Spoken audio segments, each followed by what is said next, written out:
Welcome friends, welcome to my Nifty prediction video. तो last week के video में हम लोगों ने जो पहले से ही प्रेडिक्ट करके रखा था कि विद इन 23,150 से 250 का जो बेस है वहाँ से एक बॉटम आउट होकर रिट्रेसिव रैली या फिर फ्रेश रैली हो सकता है।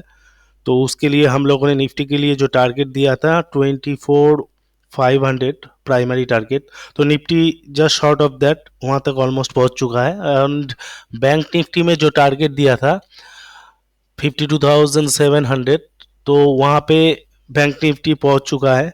तो प्लस माइनस पकड़े तो दोनों का इनिशियल टारगेट अचीव हो चुका है। एंड मीनवाइल हम लोगों ने ये भी बताया था कि ये एक वाइटल रेजिस्टेंस होने वाला है आने वाले टाइम में।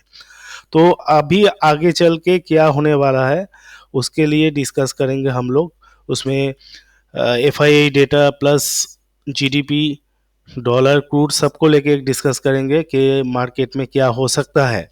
लेकिन वो शुरू करने से पहले आप लोग को रिक्वेस्ट करूंगा कि प्लीज़ वीडियो को लाइक एंड सब्सक्राइब जरूर कीजिए और बेल बटन को दबा दीजिए ताकि हम लोग का एनालिटिकल अपडेट आप लोग को सही टाइम में मिलता रहे और आप मार्केट में अपना फ़ायदा उठाते रहें।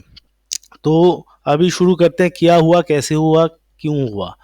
तो प्राइमरीली हम लोग देखते हैं कि हम लोगों ने जो टारगेट दिया था 24,500 इनिशियल टारगेट दिया था और ये भी बताया था this is going to be very vital, क्योंकि यहाँ पे एक पैटर्नल फॉर्मेशन डेवलप हो सकता है। तो उस बना पर हम देखेंगे तो 24,355 या 54 तक निफ्टी गया था। अभी ये जो गया यहाँ और बैंक निफ्टी जो टारगेट हम लोगों ने दिया था उसका थोड़ा ऊपर गया। अभी हम लोग थोड़ा शिफ्ट करेंगे डॉलर इंडेक्स के ऊपर। जैसे हम लोगों ने हर वीडियो में ऑलमोस्ट बताते हैं कि डॉलर इंडेक्स का मूवमेंट काफ़ी मैटर करता है। तो कुछ रोज़ पहले हम लोगों ने वीडियो में डाला था कि डॉलर का 108 में एक काफ़ी अच्छा खासा रेजिस्टेंस है जहाँ से रिवर्सल हो सकता है। तो उसके बाद देख सकते हैं कि आप 25 नवंबर से डॉलर इंडेक्स कॉन्टिन्यूसली गिर रहा है, तो निफ्टी को भी गिरना चाहिए, चढ़ना चाहिए। तो निफ्टी ऊपर की तरफ में चढ़ा, बट निफ्टी कहाँ पे जाके रुका? 25 नवंबर के बाद निफ्टी जब डॉलर इंडेक्स गिर रहा था तब भी निफ्टी ऊपर नहीं चल रहा था। तो यहाँ पे जो सेकेंडरी इन्फ्लुएंसर है मार्केट का उसमें क्रूड में शिफ्ट हो जाते हैं। तो आप देख सकते हैं क्रूड ऑयल में 25 नवंबर से ही क्रूड ऑयल में गिरावट आया। तो उसके वजह से क्या हुआ, हम लोगों ने बताया कि दिस प्राइस रेंज में क्रूड ऑयल जब भी नीचे गिरेगा उसका मतलब मार्केट में लेसर डिमांड है, मतलब इकोनॉमिक स्लोडाउन को दर्शाता है। लोअरिंग क्रूड मतलब आगे चल के अगर क्रूड नीचे चल के $65-60 तक जाएगा तो आप लोग पकड़ सकते हैं कि इकोनॉमिक स्लोडाउन और ज़्यादा बढ़ रहा है। तो उसका एक अच्छा खासा डेटा हम लोग को लास्ट फ्राइडे को ही मिला। क्या मिला कि क्रूड ऑयल जब गिर रहा है, इतना गिर रहा है क्वार्टरली, तो जाहिर सी बात है इकोनॉमिक स्लो डाउन हो रहा है तो जीडीपी ग्रोथ भी घटेगा।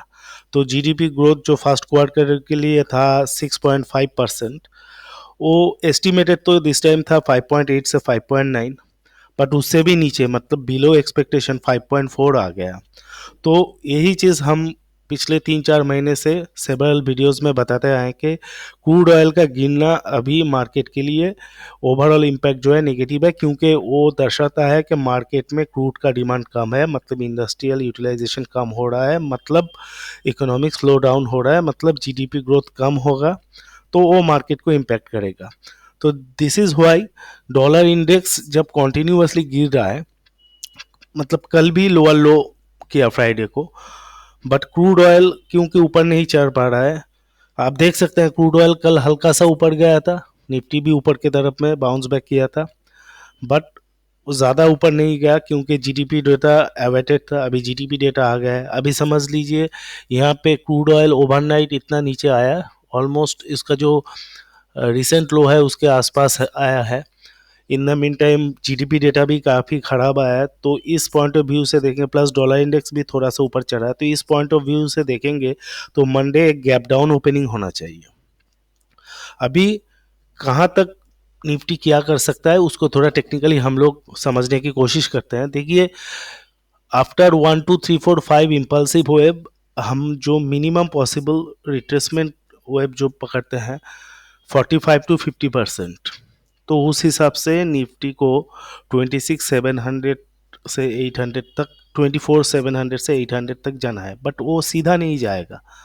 वो रिट्रेसिव वेव भी जनरली ए बी सी में डिवाइडेड होगा, मतलब लार्ज एक ए अपसाइड में हो गया, अभी वेव बी चल रहा है, उसके बाद वेव सी आप अभी भी पेंडिंग है।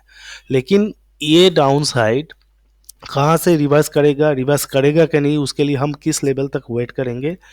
वो फंडामेंटल तो रीज़न था क्रूड के लिए किसी भी तरह बाई ना करने का, number one, plus GDP data भी अवेटेड था और वो नीचे ही आना था, और ज़्यादा नीचे आ गया तो ज़्यादा नेगेटिव हो गया है अभी। तो यहाँ पे हम लोग सपोर्ट फाइंड करेंगे फिलहाल के लिए।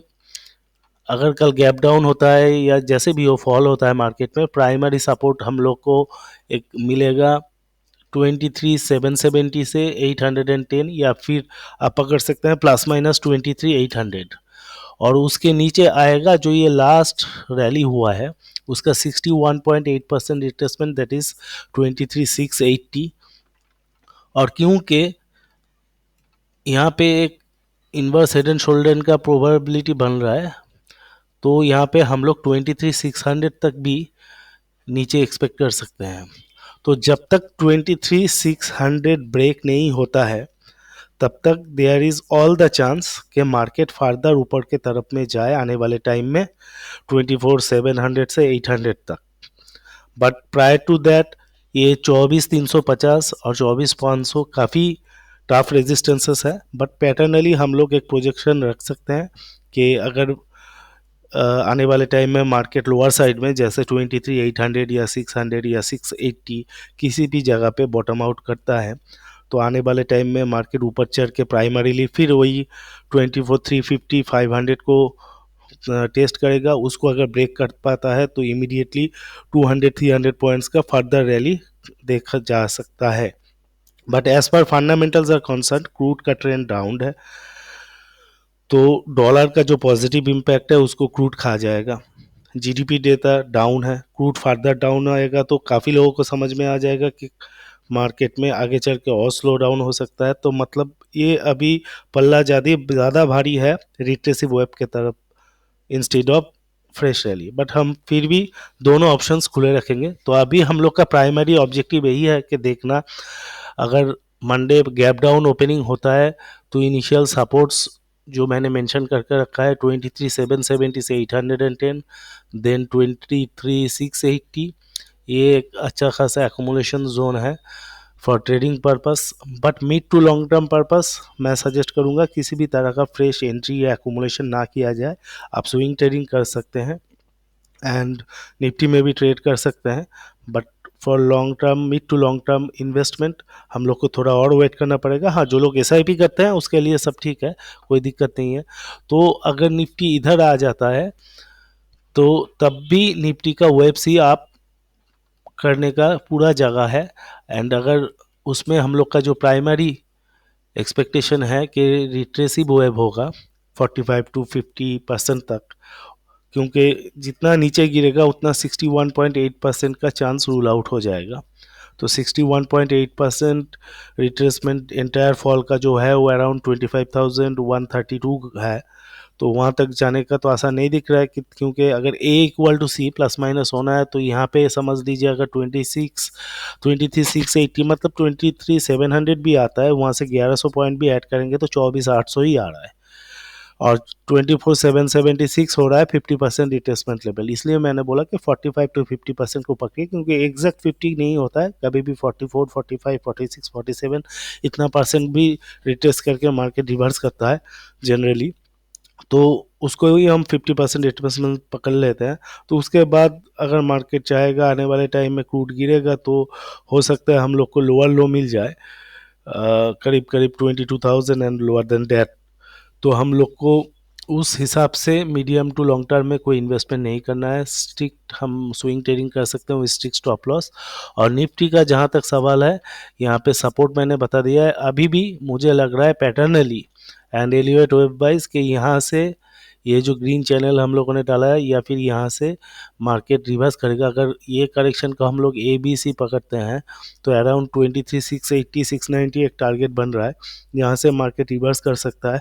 प्लस यहाँ पे अगर इसको हम कप एंड हैंडल पकड़ेंगे तब भी ये 23,800 भी एक अच्छा खासा सपोर्ट है। तो plus minus 23,800 and 23,700 is very vital, जहाँ पे हम लोग अपने अफोर्डेबिलिटी के हिसाब से स्ट्रिक्ट स्टॉप लॉस डाल के निफ्टी में आने वाले टाइम में लॉन्ग हो सकते हैं, विद द एक्सपेक्टेशन कि मार्केट यहाँ से ऊपर के तरफ में रिवर्स करेगा with the target of 24,500 again, उसके बाद 24,700 एंड 800। तो यही है आने वाले हफ्ते के लिए प्रोजेक्शन। अभी देखते हैं मार्केट कैसे स्पैन आउट करता है। बट अगर 23,600 इन एनी केस ब्रेक कर जाता है तो किसी भी तरह का रैली या रिट्रेसिव अपमूव का कोई भी चांस रूल आउट हो जाता है। तब हम लोग को फ्रेशली वेव काउंटिंग का सोचना पड़ेगा, जहाँ पे क्या बोले, अगर बाई चांस ऐसा भी कर सकता है 100% रिट्रेस करके ए बी सी भी कर सकता है। तो देखते हैं कैसे डेवलप होता है। लेकिन प्राइमरीली इनिशियली अगला हफ्ता नेगेटिव स्टार्टिंग के साथ और एक पॉजिटिव टर्न अराउंड के साथ हम लोग एक आउटलुक शेयर कर दिए हैं आप लोग को। तो इस चीज़ को फॉलो करके चलिए। फंडामेंटली अगर देखा जाए, क्रूड ट्रेंड इज़ डाउन, जो अगर 71 ब्रेक करता है तो काफ़ी नीचे जा सकता है 65 62 तक। On the other hand dollar index नीचे की तरफ में फिलहाल आ रहा है तो वो पॉजिटिव है। बट अगर किसी भी तरह का अपमूव क्रिएट होता है तो तब हम लोग अपडेट कर देंगे। Fundamentally GDP growth down, rate cut होने का कोई चांस नहीं है, क्योंकि जहाँ पे इन्फ्लेशन खड़ा है वहाँ पे रेट कट होने का कोई आशा नहीं दिख रहा है 2024 में फ्रॉम आरबीआई साइड।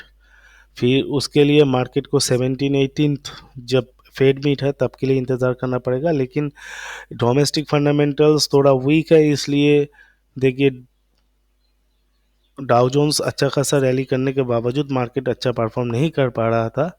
तो मतलब यूएस का भी ज़्यादा इफेक्ट हमारे ऊपर नहीं आना है। तो दैट्स वाई कुछ दिन पहले एक वीडियो में मैंने बताया था कि मुझे लग रहा है ये एक प्रोलोंगेटेड करेक्शन होगा, तो जहाँ पे मार्केट प्लस माइनस 22 के तक आ सकता है। And time wise next quarter भी हम लोग करेक्टिव फेज में बिता सकते हैं। एटलीस्ट पूरा नहीं तो फर्स्ट 2 मंथ तो बिता ही सकते हैं बजट तक। तो यही सिचुएशन है, इस चीज़ को ध्यान में रखिए, आने वाले टाइम में ट्रेड कीजिए। देखते हैं अगला हफ्ता क्या हम लोग के लिए अपॉर्चुनिटी लाता है फॉर ट्रेडिंग पर्सपेक्टिव। तब तक के लिए गुड बाय।